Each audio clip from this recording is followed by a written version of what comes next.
I just want to look at a couple other cities that have built other rail lines recently. Atlanta started building its rail line in the early 1970s. It's mostly an elevated line, like the proposed line for Honolulu. And since the early 1980s, Atlanta's population has doubled. So the transit's market share has fallen considerably from more than 9% in 1980, when they were just beginning construction of the rail line, to only about 4.5% today. So transit's share of travel has fallen by 50% since they started building the rail line. And to pay for it, they've cannibalized the bus system. Now this is Baltimore, same story.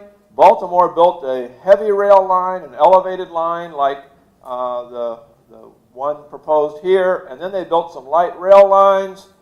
Transit ridership has essentially fallen ever since.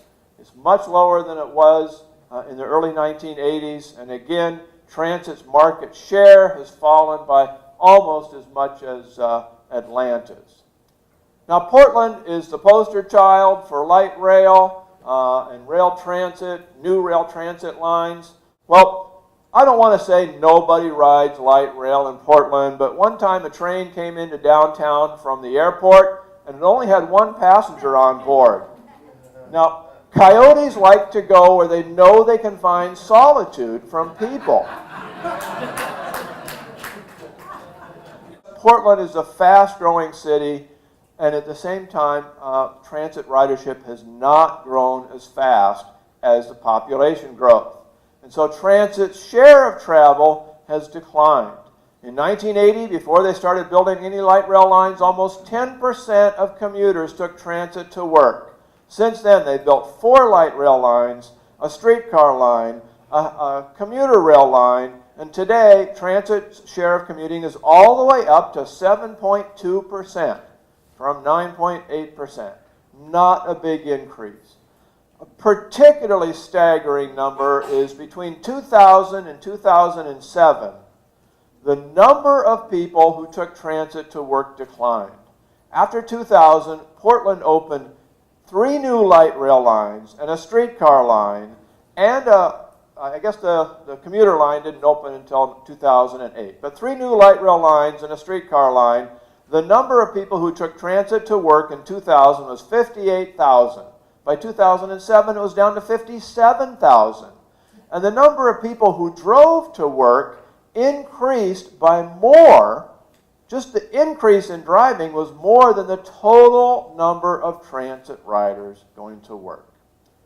So Portland has been called the city that loves transit. Well, it turns out it's a city that loves to build transit, but it's not the city that loves to ride transit. Transit has not reduced congestion. Transit has not saved energy. Transit has not done anything to benefit Portlanders, except for the people who happen to have jobs building it. And those jobs seem to go on forever because they don't ever stop building it, even though nobody's riding it. I've heard somebody say earlier today that rail transit would reduce congestion. Well, these numbers are taken from the environmental impact statement for the rail line proposed here. It shows that in almost every spot that they checked, they predicted that in 2030, if you don't build the rail line, you'll have far less congestion than if you do. What this shows is how many seconds of delay each auto traveler can expect at each of these intersections. And every single one, the delay is greater if you build the rail line than if you don't build the rail line. Now, the environmental impact statement said, but we can mitigate that delay. So with the mitigation, they can reduce the delay to be about the same as if you didn't build the rail line. What's the mitigation? Build more lanes of travel. Build more street lanes, build more highway lanes, put in traffic signal coordination. Well, if you want to reduce congestion, you should just do those things, because that's what's reducing congestion. The rail line is increasing it. Now, what about energy savings? The rail line is supposed to save energy. And according to the environmental impact statement, it's going to save 2.4 billion British thermal units a day. That sounds like a lot.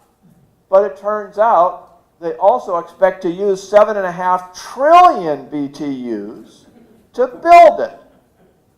So that works out to about 10 years. It'll take 10 years of operations to pay back the energy cost of construction. Well, I looked at the numbers, and you know what? They forgot to account for the fact that cars in the future are going to be more energy efficient. Obama has issued rules requiring that future cars be more energy efficient. By 2030, the average car on the road is only going to be using less than 2/3 as much energy as the average car uses today. And they forgot to include that in the environmental impact statement.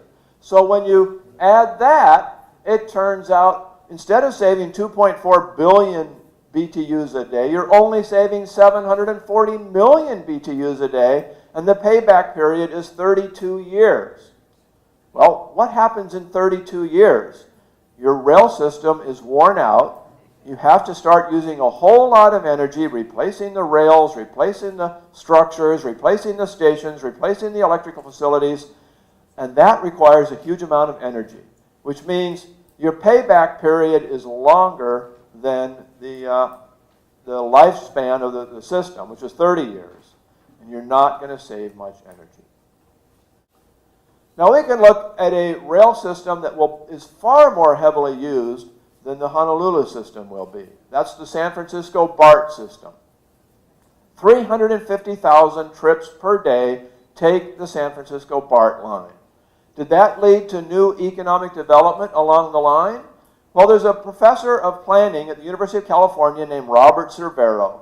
He is the person who coined the term transit-oriented development because he believes that transit can stimulate new development. So when the BART system was built, he went out and evaluated how much new development was stimulated by the BART system.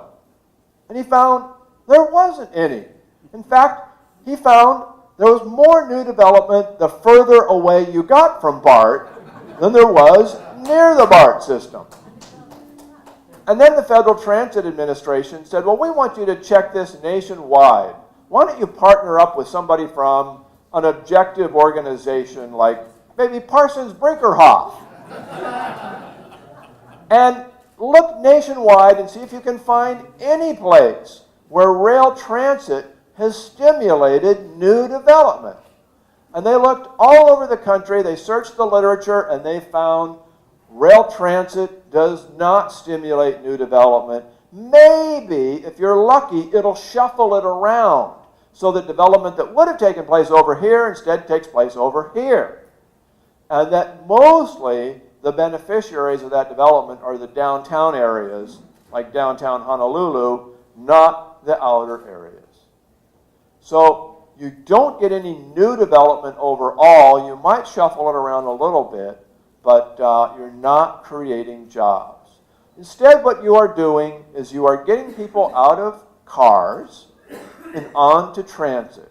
The problem with that is cars are cheap, transit is expensive. I added up all the subsidies to automobiles.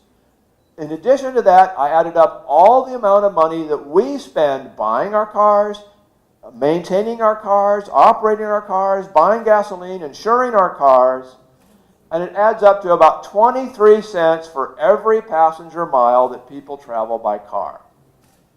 Then I did the same thing for transit, and it turns out it's almost $1 for transit, and for many kinds of rail transit, it's much more than $1. Some rail systems are $4 per passenger mile.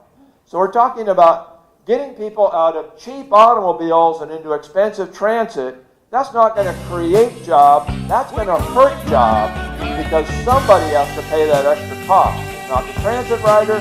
Somebody has to pay it, and that's going to take money out of your pocket that you could have spent on something else.